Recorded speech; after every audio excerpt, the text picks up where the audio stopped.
নমস্কার বন্ধুরা, আপনারা কেমন আছেন? অনায় হেলথি টিপসের পক্ষ থেকে আপনাদের জানাই অসংখ্য ধন্যবাদ আমাদের সাথে জুড়ে থাকার জন্য। বন্ধুরা, আজকের যে শীর্ণকায় শরীর, পাতলা রোগা পাতলা শরীর নিয়ে আমরা টেনশন করি যে কিভাবে কি হবে, আমাদের শরীর স্বাস্থ্যবান হবে কিনা, এই নিয়ে আমরা চিন্তায় পড়ে থাকি। বন্ধুরা, এমন 10টি খাবার, তার ভেতরে 3টি খাবার যদি আপনি খান, অবশ্যই আপনি খুব চটজলদি স্বাস্থ্যবান হয়ে উঠবেন। বন্ধুরা, এমন যে 10টি খাবার, তার ভেতরে প্রথম যে খাবারটি বাদাম। আমাদের নিত্য প্রয়োজনীয় এই বাদাম আমাদের খুবই কাজে লাগে। বন্ধুরা, বাদামে থাকে যে উচ্চ ক্যালোরিযুক্ত এবং প্রোটিন ফাইবার থাকে, যা খেলে আমাদের শরীর খুব তাড়াতাড়ি ওজন বৃদ্ধি পায়। আর হ্যাঁ, বাদামে যে তেলটি আছে আমাদের হার্টকে খুব ভালো রাখে। দুধ না খেলে হবে না ভালো ছেলে, দুধ অবশ্যই খাওয়া দরকার। শীর্ণকায় শরীরকে মজবুত করতে গেলে, হাড়কে শক্ত করতে গেলে দুধ আমাদের নিত্য প্রয়োজনীয় হিসেবে ব্যবহার করা দরকার। দুধ অবশ্যই আমাদের আদর্শ সুষম খাদ্য হিসেবে পরিচিত, আপনারা সকলেই জানেন। লাল মাংস সপ্তাহে যদি একবার খেতে পারেন, চিকেন বা মাটন, তা আমাদের স্বাস্থ্য অবশ্যই সুন্দর সুঠাম হয়ে উঠবে। মিষ্টি আলুর উপকার তো আপনারা জানেনই। মিষ্টি আলুর যে উচ্চ ফাইবারযুক্ত, ক্যালোরিযুক্ত, যা খেলে আমাদের শরীরকে অবশ্যই সুঠাম স্বাস্থ্যবান করে তুলবে, যা কেউ আর বলবে না শীর্ণকায়। অবশ্যই তখন খুবই সুন্দর লাগবে আপনাদের। এরপরটি হচ্ছে আমাদের একটি গুরুত্বপূর্ণ ফল, সেটি হচ্ছে কলা। এই কলা একদম সচরাচর সবচেয়ে সস্তা ফল, যা প্রয়োজনীয় আপনি প্রতিদিনই খেতে পারেন 2-3টে হিসেবে, যা খেলে চট জলদি আপনার শরীরে স্বাস্থ্যবানতা ফিরে আসবে এবং যা আমাদের বিভিন্ন শরীরের যে পাকস্থলী আছে, যে বায়ুতন্ত্র আছে, যে ক্ষুদ্রান্ত্র বৃহদন্ত্র আছে, এগুলি আমাদের যে মলকে ক্লিয়ার করলে পেট সাফ, তো আমাদের শরীর অবশ্যই স্বাস্থ্যবান হয়ে উঠবে।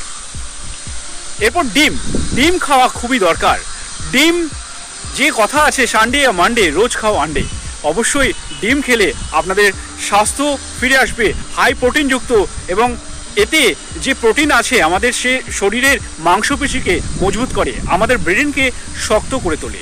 খুবই ভালো এই ডিম যদি প্রতিদিন একটি করে খেতে পারেন, অবশ্যই এর কুসুমে যে প্রোটিন আছে তা আমাদের শরীরকে জলদি স্বাস্থ্যবান করে তোলে। অলিভ অয়েল আর নারকেল তেল, এটি খুবই উপকারী। এটি প্রচুর পরিমাণে ফ্যাট থাকে এবং মনোস্যাচুরেটেড যে ফ্যাট, এটি আমাদের শরীরকে স্বাস্থ্যবান করে তোলে এবং আমাদের যে হার্ট, বিভিন্ন ধরনের যে অর্গানগুলো আছে, সেগুলি চর্বি হতে কিন্তু দেয় না। ঠিক আছে, অলিভ অয়েল এতটাই উপকারী। এরপরটি হচ্ছে যে সামুদ্রিক মাছের মধ্যে কড, টুনা, সালমান, এইসব মাছগুলির যে লিভারগুলি আছে, লিভারেতে ওমেগা-3 অ্যাসিড, এই ফ্যাটি অ্যাসিড যা আমাদের শরীরের হার্টকে ভালো রাখে, আমাদের শরীরের চর্বিকে যে ব্যাড কোলেস্ট্রলকে হাঁটিয়ে গুড কোলেস্ট্রল তৈরি করে, যা আমাদের স্বাস্থ্যবান করে তুলতে খুবই সুবিধে করে। তাই যদি সামুদ্রিক মাছ খেতে পারেন খুবই ভালো হয়। আর আরেকটি পয়েন্ট হচ্ছে পূর্ণশস্য, খুবই গুরুত্বপূর্ণ। এটিতে যে ওটস আছে, বাদামি চাল আছে, এগুলি যদি খেতে পারেন আমাদের শরীরের এর প্রচুর উপকার। সর্বশেষ পয়েন্টটি হলো শুকনো ফল ও খেজুর। শুকনো ফলের ভেতরে আপনারা খেতে পারেন কিশমিশ, কাজু, বিভিন্ন ধরনের যে ডুমুর পাওয়া যায়, শুকনো ডুমুর, খেজুর, এই সকল জিনিসগুলি যদি আপনি প্রতিনিয়ত খেতে পারেন, আপনার স্বাস্থ্যবান শরীর হবেই হবে, আর শীর্ণকায় হয়ে থাকবেন না। কেউ বলবে না আপনি শীর্ণকায়। আর অবশ্যই দেখবেন যে কয়েক মাসের ভেতরেই আপনার শরীর তরতাজা হয়ে গেছে। সাথে এক্সারসাইজ করতে ভুলবেন না, এক্সারসাইজ করুন, দেখবেন চট জলদি আপনি আপনার নতুন রূপ পাবেন। বন্ধুরা, ভালো থাকবেন।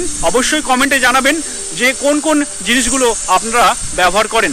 ধন্যবাদ আজকের দিনটি।